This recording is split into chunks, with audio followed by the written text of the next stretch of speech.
Non mais sérieusement, qui est ce type? Lamine Yamal. Salut les Blaugrana, j'espère que vous allez bien. Je sais pas vous, mais moi je me suis régalé durant ce match. Pas forcément que en ce qui concerne le FC Barcelone, mais la totalité du match. Y compris les buts de Villarreal, y compris leur manière de jouer qui a été plus qu'alléchante, qui a été plus que bonne, qui nous a mis dans le mal dès le début. Il y a beaucoup de choses à dire sur ce match, mais s'il vous plaît, laissez-moi aller directement en fin de match. Je ne vais même pas commencer par le début, par ce qui s'est passé au début. J'y reviendrai au cours de ce débrief, mais je vais parler directement de la performance de Yamal. Il aura tout fait dans ce match, il aura montré tout l'étendue de son talent. Le gars, il a touché une fois la barre, une fois le poteau, une passe décisive, des centres millimétrés, il déséquilibre, c'est simple. À chaque fois qu'il touche le ballon, le jeu s'accélère. À chaque fois qu'il touche le ballon, il se passe quelque chose. Et ce sont ces joueurs-là qui sont au-dessus du lot. C'est le genre de joueur, comme il disait le commentateur juste en fin de match, on a envie qu'il touche le ballon. On a tout le temps envie que le jeu penche vers lui. On a tout le temps envie que la balle, elle va directement sur lui parce qu'on sait qu'il va se passer quelque chose. À chaque fois qu'il contrôle le ballon, on sait qu'il y aura un beau centre, quelque chose de tenté, un joli dribble, une frappe qui sort de nulle part.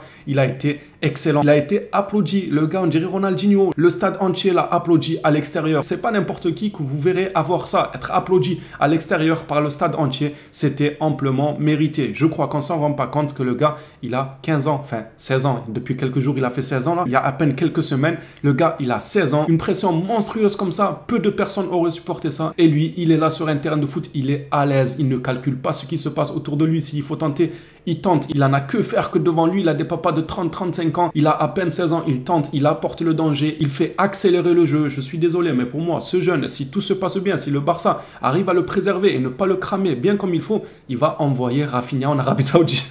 Je vous parle sérieux, les frères. Il risque d'envoyer Rafinha en Arabie Saoudite en retraite. Vous pensez que Rafinha est heureux là de la victoire du Barça?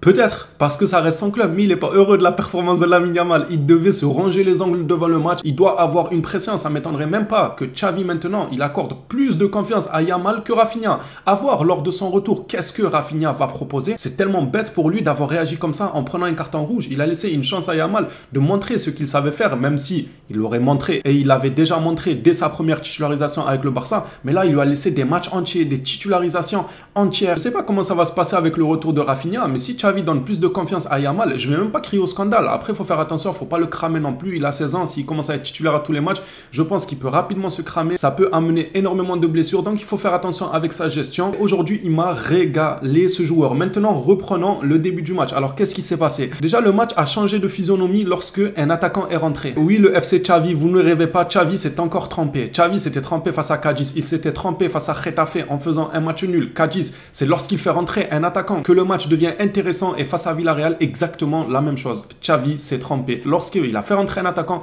le match a changé. Vous allez me dire, oui, mais non, mais ça veut rien dire. Au bout de 15 minutes, on gagnait 2-0. C'était pas mérité. C'était pas mérité. On va pas refaire l'histoire quand même. Au bout de 15 minutes, Villarreal nous marchait dessus. Footballistiquement parlant, on se faisait marcher dessus par Villarreal. Les deux buts n'étaient pas mérités. On a fait deux tirs cadrés avec un peu de chance. Un centre parfait de Yamal, une tête de Gavi. Le deuxième but de Frenkie de Jong, un contre favorable qui retombe dans ses pieds. Il tire, il y a but, c'est super. On était contents. Moi, je disais, attendez, mais je rêve ou quoi? À peine 15 minutes de jeu, on mène déjà 2-0. C'est sérieux ça, ça faisait plaisir, mais c'est pas pour autant qu'on était naïf. Le contenu était dégueulasse. On s'est fait lessiver dès les 10 premières minutes. Un but hors jeu pour Villarreal. Un cheveu, le hors jeu, il était à un cheveu. Ça s'est joué à très peu d'être mené au bout de 10 minutes tellement on se faisait lessiver. Or que là, avec l'entrée d'un attaquant, on a bien joué. On a commencé à proposer quelque chose. J'espère que Xavi a noté. Nous fatigue pas Xavi, ça fait déjà 3 matchs. J'avais absolument pas envie que le Barça ait 5 points de retard dès ce début de championnat. Lors de ma vidéo avant match Villarreal FC Barcelone, il y en a quand même certains qui m'ont dit oui, c'est pas grave, c'est que le début du championnat. Si on a 5 points de retard, c'est pas dramatique. Bon, d'accord, c'est pas dramatique. Allez regarder le hockey sur glace, s'il vous plaît. Laissez-nous avoir une exigence envers un club comme le FC Barcelone. On se doit d'être exigeant avec ce club-là pour retrouver notre niveau. C'est pas en disant ouais, c'est pas grave si on a 5 points en début de match,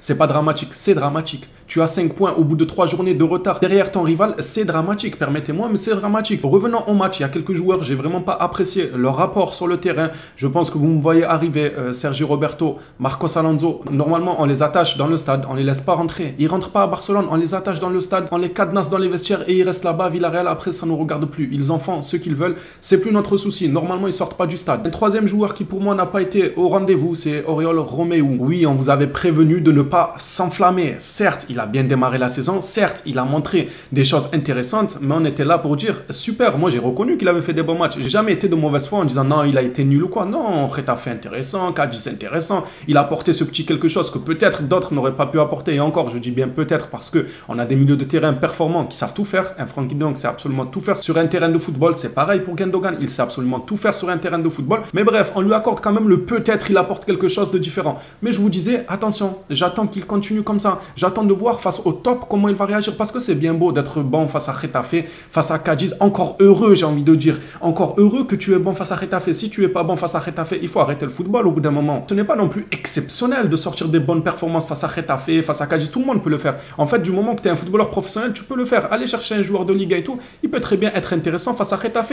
Parce que tu as le contrôle du ballon. Même si ce contrôle du ballon-là n'a pas été bénéfique dans le jeu pour nous. On n'a pas su être tueur devant les cages. On n'a pas su se créer les occasions qu'il fallait. Mais tu contrôlais quand même le ballon. Donc Oriol Romeu n'avait pas à subir des assauts de tous les côtés. Aujourd'hui, il a subi des assauts du sous-marin jaune et il s'est noyé. Il s'est noyé sur le terrain. Oriol Romeu, je ne l'ai pas reconnu. Il nous a fait une Arsenal. Qu'est-ce qu'on doit en déduire? Tout simplement, lorsque le pressing sera intensif et que l'équipe adverse jouera au ballon, Oriol Romeu a de grandes chances d'avoir du mal. C'est normal, vu le calibre du joueur, on le savait. Et son recrutement, on le savait, on l'a critiqué. Et encore une fois, je ne vais pas effacer ses bonnes performances des matchs passés. Je lui accorde totalement. Il a été intéressant, mais obligé de préciser que ça ne reste que Getafe et Cadiz. Et il ne faut pas être Lionel Messi pour faire une top performance face à Cadiz ou Getafe. Surtout que ton équipe contrôle le ballon et que tu n'as pas forcément énormément d'assauts à gérer. Aujourd'hui, il a eu beaucoup d'assauts à gérer. Il s'est fait flinguer au fusil d'assaut, tout simplement. Cette brochette de 3 joueurs là, cette pyramide, c'était une pyramide. Il y avait Oriol devant et les deux derrière. J'ai absolument pas apprécié leur match. Maintenant, parlant des joueurs. Attendez, j'allais oublier. Petite parenthèse là, Lewandowski, il était où jusqu'à son but?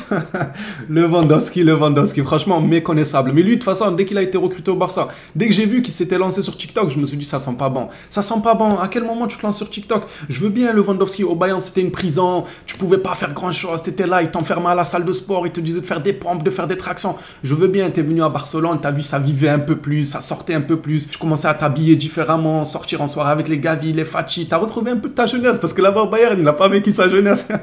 Ils l'ont interdit de tout. Il était tout le temps enfermé dans une salle de sport, c'était son temple, il ne sortait plus. Ça, c'est ok. Tu as retrouvé un peu de liberté au Barça, mais n'abuse pas. Il y a liberté et liberté. Tu t'es amusé avec les Ansu Fati à sortir en soirée, à sortir boire des verres et tout. Ok, il n'y a pas de souci, tu te relâches un peu, mais ne télécharge pas TikTok, ne va pas jusqu'à là. Comment ça, tu commences à faire des TikTok, des danses bizarres? On l'a perdu depuis ce moment-là. Même si son but, il vient un peu sauver la face. Et selon moi, ça va lui permettre d'avoir de la confiance pour les prochains matchs. En tout cas, je l'espère fortement. Mais je me fais pas trop de soucis. Si l'animation autour de lui s'améliore petit à petit, on retrouvera un grand Lewandowski. Je ne me fais pas de soucis à son sujet. On a arraché une victoire super importante qui nous permet de ne pas être à 5 points de retard. En plus de ça, on a eu du spectacle. On a eu un Yamal spectaculaire, une entrée de Ferran Torres spectaculaire aussi. Il faut le dire, il faut saluer Ferran Torres en début de saison. Il est très très bon. Pourquoi pas le récompenser le prochain match face à Osasuna en le mettant titulaire? Xavi, tu peux le mettre titulaire, Xavi. Tu peux commencer avec 3 attaquants. Ou bien il faudra contrôler le match encore face à Osasuna. Déjà, en parlant de contrôle, parce que je dis souvent que Xavi veut contrôler le match, je sais pas quoi, c'est ça son excuse.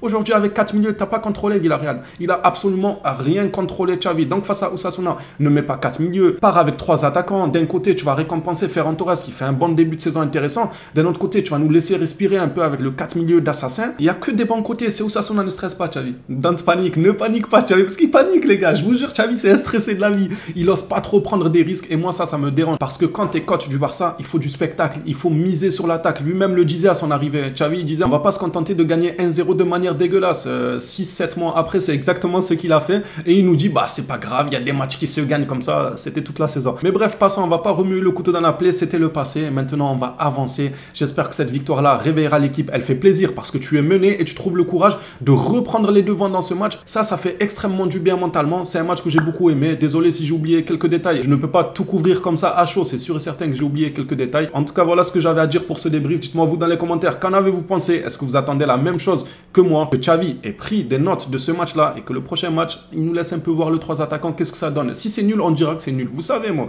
si mes 3 attaquants, je vais pas forcer à dire que c'était bien ou quoi. Si c'est nul, je dirais c'est nul. Le joueur qui fait un mauvais match, je dirais il a fait un mauvais match. Le coach qui fait un mauvais choix, selon moi, je dirais il a fait un mauvais choix. Et ainsi de suite. Xavi, fais-nous déguster un peu. J'attends vos retours dans les commentaires, les Blaugrana. N'oublie pas le petit like, le petit abonnement, ça me ferait extrêmement plaisir. Visca Barcelona, on empoche la victoire. Deuxième victoire de la saison. On revient de loin dans ce match. Ça fait extrêmement plaisir. On s'attrape à la prochaine vidéo. D'ici là, prenez soin de vous, les phénomènes.